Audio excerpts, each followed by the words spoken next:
Brought to you by Agilus Diagnostics. Health test की बात आती है तो मैं भरोसा करता हूँ India largest diagnostics company Agilus Diagnostics. खुद को टेस्ट करते रहो।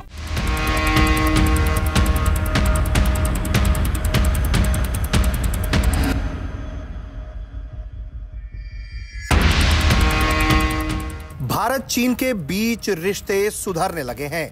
सबसे पहले भारत और चीन ने आपस में एलएसी को लेकर समझौते का ऐलान किया।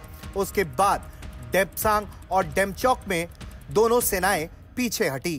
कई दिनों तक पीछे हटने का यह कार्यक्रम चला और उसके बाद दिवाली पर दोनों देशों की सेनाओं के बीच एलएसी पर मिठाइयों की लेन देन भी हुई। इसकी तस्वीरें दुनिया भर ने देखी। भारत के पीएम और चीन के राष्ट्रपति शी जिनपिंग की मुलाकात भी रूस की जमीन पर हो चुकी है।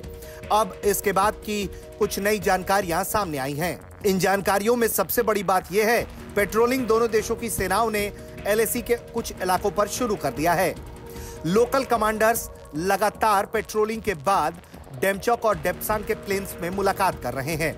इसके बाद आगे कैसे पेट्रोलिंग की जाए, इसको लेकर भी लोकल कमांडर्स के बीच बातचीत हुई है। बताया यह जा रहा है कि डेमचौक के 2 पॉइंट और डेप्सांग प्लेन्स के 5 पॉइंटों पर कोऑर्डिनेट पेट्रोलिंग हो रही है, यानी कि दोनों देशों की सेनाएं साझा तौर पर मिलकर पेट्रोलिंग कर रही हैं। इस पेट्रोलिंग का वाकई में शक्ल कैसा है? क्या पैदल सेनाएं जा रही हैं या कोई अत्याधुनिक वाहनों के साथ यह पेट्रोलिंग की जा रही है, इसकी जानकारी अभी तक सामने नहीं आ पाई है। हालांकि इस तरह के इलाकों में आमतौर पर दोनों देशों की सेनाएं पैदल पेट्रोल ही करती हैं।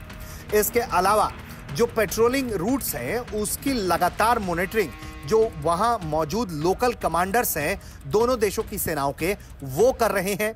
और अब जानकारी यह भी है, इस पेट्रोलिंग को और बेहतर बनाने और जो दूसरे विवाद है उसको और ठीक करने के लिए जल्द ही कॉर्प्स कमांडर लेवल की बातचीत दोनों देशों के बीच हो सकती है। माना यह जा रहा है कि भारत चीन डेप्सांग और डेमचौक के इलाके में साल 2020 अप्रैल की स्थिति में लौट आए हैं और इसके बाद ही दोनों देशों की सेनाएं मिलकर आपस में पेट्रोलिंग भी कर रही हैं। भारी संख्या में जो वहां सैनिक तैनात थे, जो इंफ्रास्ट्रक्चर तैनात थे, जो भारी हथियार तैनात थे, उन्हें दोनों देशों की सेनाएं पीछे कर चुकी हैं और अब दोनों देशों की सेनाएं मिलकर साझा पेट्रोलिंग कर रही हैं। हालांकि भारत चीन पर कितना यकीन करेगा यह आने वाले वक्त में पता चलेगा, क्योंकि चीन कहीं से भी कोई विश्वसनीयता पैदा करने की भूमिका में दिखाई नहीं पड़ता। भले ही आज के दौर में वो दोस्ती, बातचीत, समझौते की बात कर रहा हो, इसके पीछे चीन की मंशा क्या है, इस पर कोई टिप्पणी अभी नहीं की जा सकती। हालांकि भारत भी फूंक फूंक कर कदम उठा रहा है और चीन जितने कदम चल रहा है, भारत भी उतने ही कदम चल रहा है। ब्यूरो रिपोर्ट, भारत तक।